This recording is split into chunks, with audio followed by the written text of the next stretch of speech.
আমরা কিন্তু চলে এসেছি আজকে ঘুরতে। কোথায় এসেছি চলো তোমাদের দেখাই আমরা কোথায় এসেছি। এই যে দেখো, আমরা কিন্তু এসে একটা রুম ভাড়া করে নিয়েছি। আর দেখো চলো তোমাদের একটু আমাদের রুম থেকে তোমাদের দেখাই আমরা কোথায় এসেছি। তোমরা দেখলেই বুঝতে পারবে যে আমরা কোথায় এসেছি। আর এই যে দেখো রুম, চলো তোমাদের দর্শন করাই রাধা। এই যে দেখো, তোমরা বুঝতে পারছো কে কে বলো আমরা কোথায় এসেছি। আর এই যে মেইন, তারাও তোমাদের দেখাই। দেখো আমি একটু পরে রেডি হয়ে যাব ভগবানের দর্শন করতে। আর তোমরা অবশ্যই মন্দিরটা দেখে বুঝেই গেছো যে আমরা কোথায় এসেছি। এই যেমন সোনা পাখি বলো কোথায় এসেছি আমরা। আর আমরা এসেই কিন্তু মন্দিরের সামনেই একদম রুম নিয়ে নিয়েছি। এখানে আজকে থাকবো, থেকে সন্ধ্যা আরতি দেখে তারপরে যাব। আজকে এখানে একটু মজা করব, তারপরে যাব। এই যে দেখো আমাদের রুম থেকে ভিউটা দেখো। চলো তোমাদের দেখো, একদম সামনেই দোকানপাটগুলো।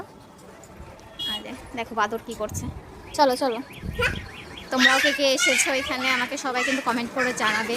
আর তোমাদের কেমন লাগে মায়াপুর অবশ্যই জানাবে কিন্তু। আর চলো তোমাদের রুমটা দেখাই। আর আমরা এমন রুমে আছি, রুমটা খুবই ভালো। চলো তোমাদের দেখাই, পরিষ্কার পরিচ্ছন্ন আছে। এই যে দেখো আমাদের এই রুমটা দিয়েছে, আমরা চারজনই কিন্তু এই রুমে আছি। মা, আমার হাজব্যান্ড এখানে আছে। আর এখানে আছে একটা ডবল বেডের এই যে একটা রুম। দেখো এখানে বাথরুম আছে, সবই পরিষ্কার সুন্দর। এই রুমটাও খুব সুন্দর।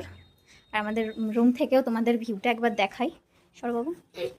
এই যে দেখো রুম থেকে একদম ভিউটা কি দারুণ, মানে রুম থেকে একদম ভগবানের মন্দিরের দর্শন পাওয়া যাবে। দেখো চারিপাশের পরিবেশও খুব সুন্দর, একদম দারুণ পরিবেশ। এবার তার সঙ্গে এখানে বাইরেরটাও দেখাই। এই যে দেখো মানে ব্যালকনি ওই পাশে। আর এই যে খুবই সুন্দর জায়গা, অসাধারণ একটা জায়গা, আমাদের তো খুবই পছন্দ হয়েছে।